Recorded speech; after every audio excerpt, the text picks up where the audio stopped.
നിങ്ങൾ ഈ വട്ടം എന്നോട് ഫുട്ബോൾ കാണാൻ പറഞ്ഞപ്പം ഞാൻ ഇരുന്ന് ആത്മാർത്ഥമായിട്ട് ഫുട്ബോൾ കണ്ട്, സത്യമായിട്ടും അത്യാവശ്യം ടീമുകളുടെ എല്ലാം ഫുട്ബോളൊക്കെ കണ്ട് ഇഷ്ടപ്പെട്ട് വന്നു. നമ്മളിങ്ങനെ ഓരോ ദിവസം ലൈവ് വരുമ്പോൾ നിങ്ങൾ ഓരോ ലെജൻസിനെ ഇങ്ങനെ കളിയാക്കുന്നത് ഇതൊക്കെ കണ്ടപ്പോൾ എനിക്ക് അവരോടായി, അവരുടെ ലാസ്റ്റ് മാച്ച് അല്ലേ, അവരോടായി എനിക്കിഷ്ടം. അങ്ങനെ നമ്മൾ പറയണ ഓരോരുത്തർ പുറത്തു പോയി തുടങ്ങി, മനസ്സിലായോ? ലാസ്റ്റ് മെസ്സി മാത്രമായിരുന്നു. അങ്ങനെയാണ് കാര്യങ്ങളുടെ ഒരു കിടപ്പ്.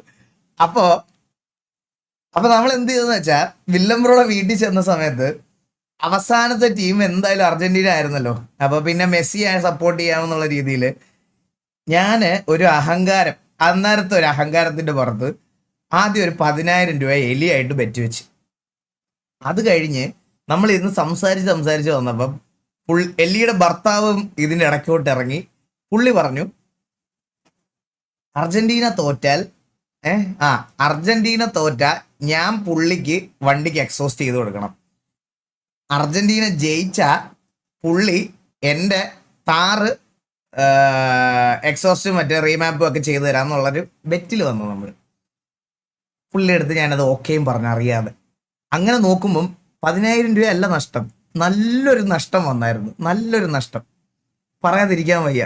അന്ന് രാത്രി എല്ലാം കൊണ്ടും ഈ ഒരു കുറച്ച് ദിവസമായിട്ട് മാനഹാനി, ധനനഷ്ടം, ഇതൊക്കെയായിരുന്നു എനിക്ക്, മനസ്സിലായോ?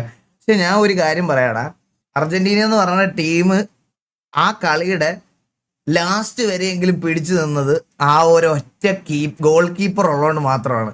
അല്ലെങ്കിൽ ആദ്യമേ തോറ്റേനെ. അപ്പൊ ഞാൻ കളി തുടങ്ങുന്നതിന് മുമ്പ് മാസൊക്കെ അടിച്ച് ഇവരുടെ അടുത്ത് ഇങ്ങനെയൊക്കെ പറഞ്ഞ് ഇതാക്കിയിട്ട്, എടാ എന്തൊരു അവസ്ഥയെ പറ്റിയെന്നറിയാം എനിക്ക്. കാരണം ഇവിടെ ബോള് പോലും കൊടുക്കണില്ല, ഒരു ഇത് അടിക്കാൻ പറ്റില്ല. അവന്മാരാണെങ്കിൽ ഒടുക്കത്തെ കളി, ഡിസേർവ്ഡ് വിന്നാവും. നമുക്കതിൽ ഇനിയിപ്പോ ഞാൻ അർജന്റീന സപ്പോർട്ട് ചെയ്തെന്ന് പറഞ്ഞാലും അതിൽ കൂടുതൽ വേറെ അവിടെ ഒന്നും സംസാരിക്കാനില്ല. അത് ഡിസേർവ്ഡ് വിന്ന, അവർ കഷ്ടപ്പെട്ട് കളിച്ച് ജയിച്ചതാ. അതിൽ കൂടുതൽ നമുക്ക് ഇനി ഒരു ന്യായവും പറയാനില്ല. സീസൺ കഴിഞ്ഞു. അപ്പൊ അതായിരുന്നു കാര്യം. അപ്പം